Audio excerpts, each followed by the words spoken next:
And welcome back to the Kid First Sports Podcast. This is your Kid First host, Coach Dave Vassilaros, and we are sitting down for session number 2 with Mr. Elliott Leonard. He's our resident expert on recruiting with a heart.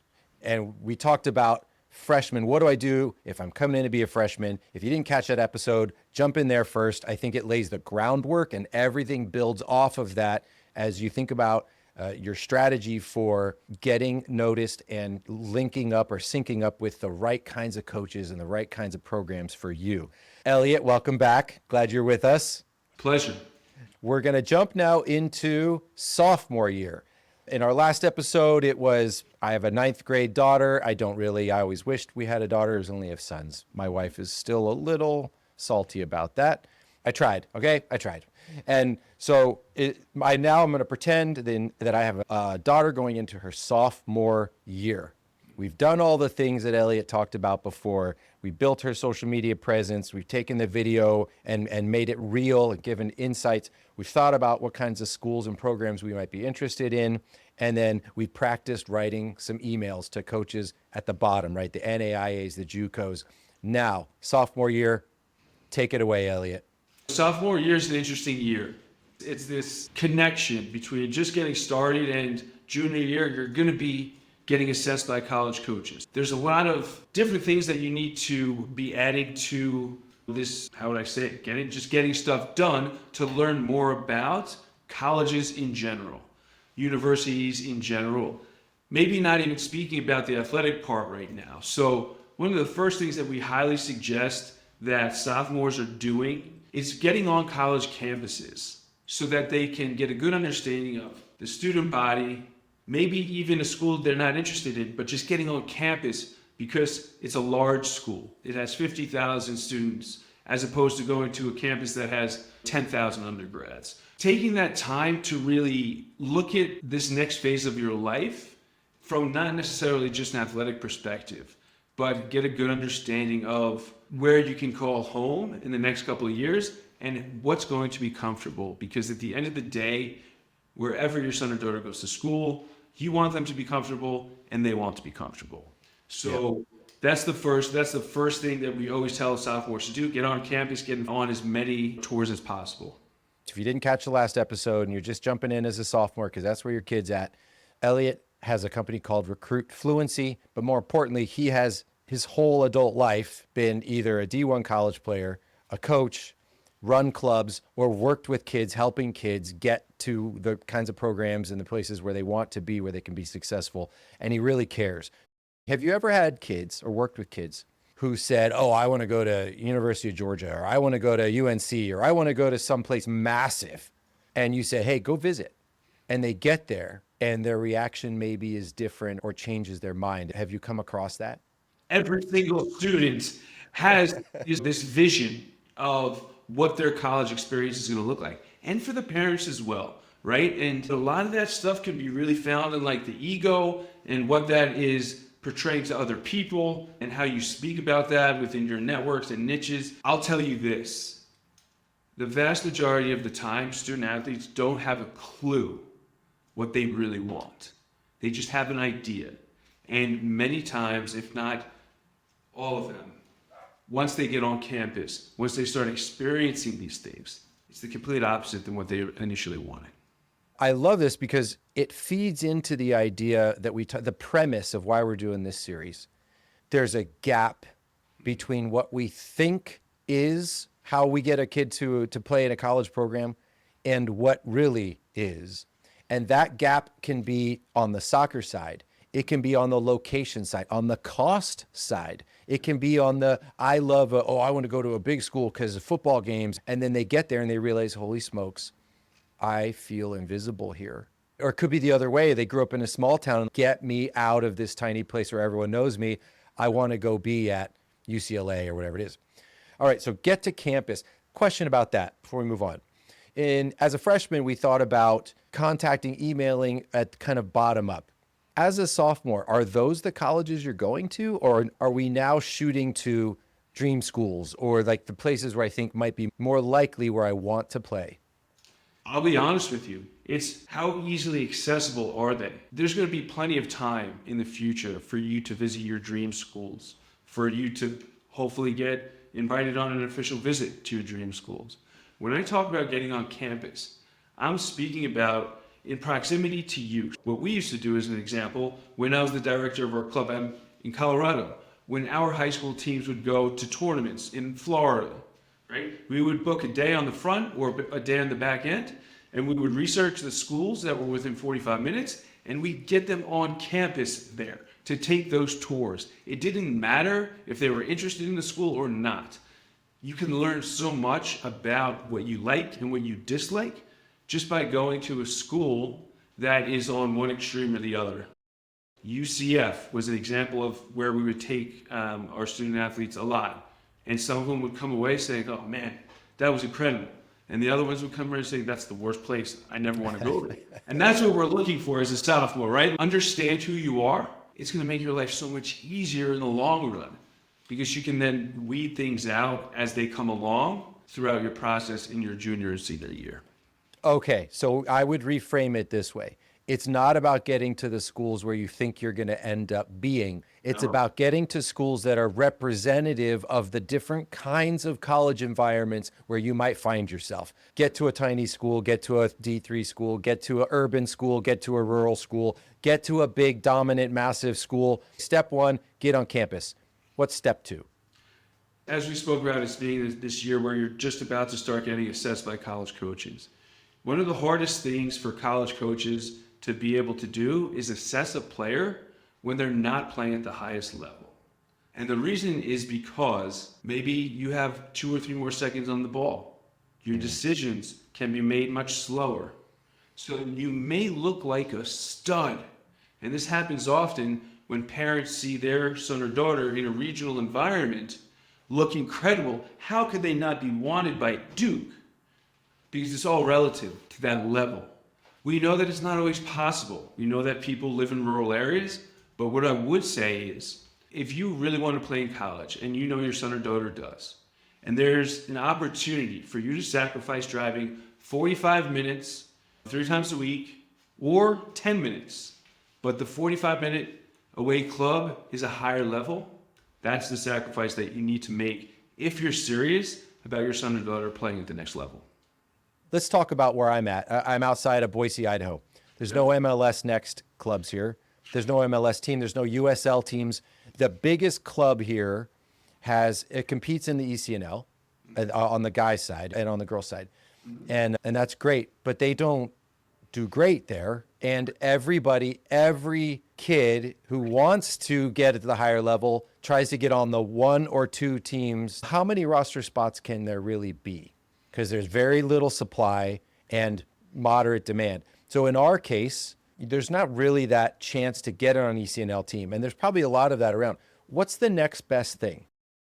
What I would do if it was my son or daughter is I would try to find the best environment for them to be in. But where your head needs to be is we need to figure out how we're going to get them in front of these college coaches at the highest level possible. Although I don't have a specific answer for you because I think it's going to be different relative to your location, work around what you have opportunities, financially, there's a lot that goes into it. You need to problem solve and you need to figure out that problem. And the core problem is, how do I get my son or daughter to play at the highest level possible when all these coaches are going to be there so she or him could get exposure and visibility? There's 2 aspects that I think you're hitting on, and you did hit on.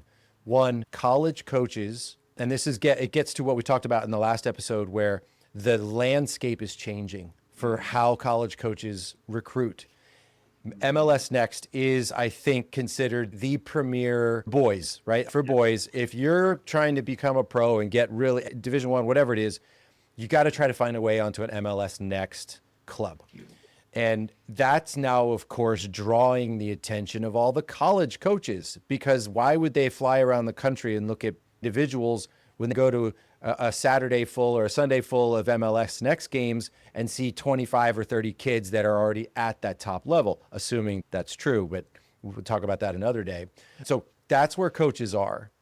So you want to try to get there for that reason. The second reason is, and you mentioned this, push yourself to the next highest level for your own development, right? Because you could be terrible and be on an MLS next team and it doesn't matter. And terrible as in probably at that level, it's your attitude or your work rate or whatever it is.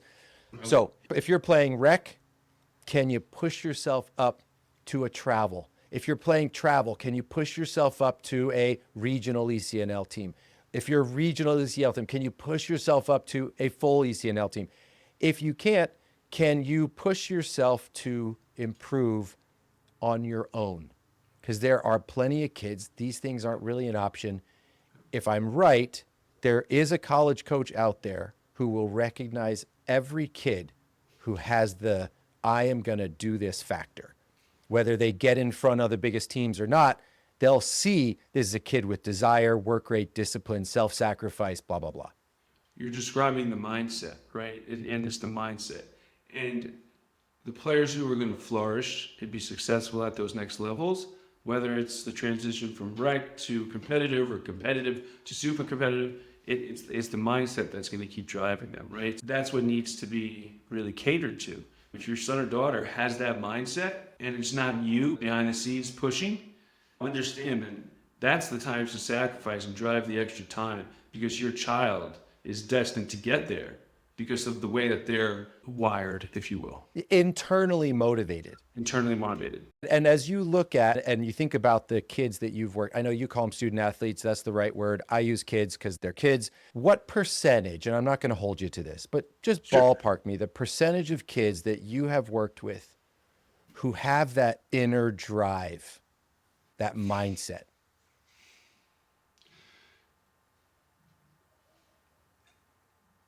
Not many. It's funny you paused. I'm going to leave this pause in the episode because that just took you the longest of any of the questions that I've asked you. Tell me more. On the athletic side, they have the drive. They're competitive, it's fun, it's engaging. But just like in life, who's doing the dirty work? Who's putting the time, the commitment to writing emails, getting on the phone? Very few. And I'll tell you a quick story. I worked with a student athlete who went to PCDA because PCDA is a fifth year, it's like a prep school for soccer, just like basketball. He wants to play Division I. He sought me out. We put in the work. This kid, we did 12 different highlight videos. 12. On his 12th highlight video, 3 Division I schools reached out and they were interested. If he wasn't down to do that work, he wasn't playing Division I soccer. Full ride, not athletically. He was a great student, so he had all academic money. He's not paying a dime. He's at Bellarmine University, and he's on a Division I roster, and he's killing it right now.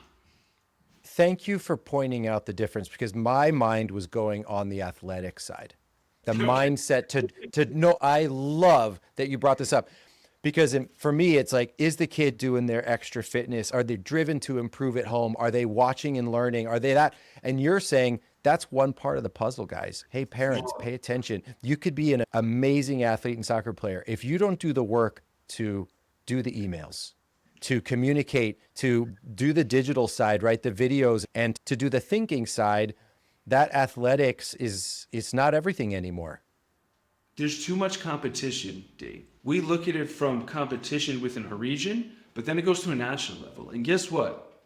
It's international. FAU, the school I used to coach for, is now 80% international players. That's their roster, 80%. That's not an anomaly. It's more and more the opportunities overseas are now here because they get cut from the top programs in the world and they want to get an education, so they come here. That's the grit, the determination, the mindset that needs to permeate throughout. Hey, parents of high school players, you just heard it. It's not enough to get on your kids and get them to the best teams.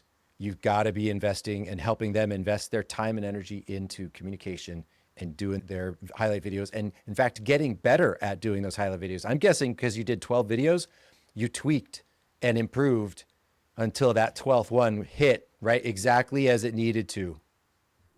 Exactly as it needed to. We ended up going out on a limb and I said, who are you playing against? On the UPSL game that they were playing against, they had 8 Division I rostered players. So before I even pointed out who we wanted to point out in this video, we showcased this kid's playing at Duke, this kid's playing at Virginia, this kid's playing at St. Louis, because that comes back to what's the level of competition that you're playing at. Because now college coaches would be like, oh, this is a good level. Yep. If we didn't point that out, I don't think he would be playing Division I soccer right now. And that's not to toot my own horn. I know I'm a genius. I'm mad genius when it comes to this stuff. But it was unique, right? I wouldn't have thought of it if he wasn't pushing me. And that's how much he wanted it, if that makes sense.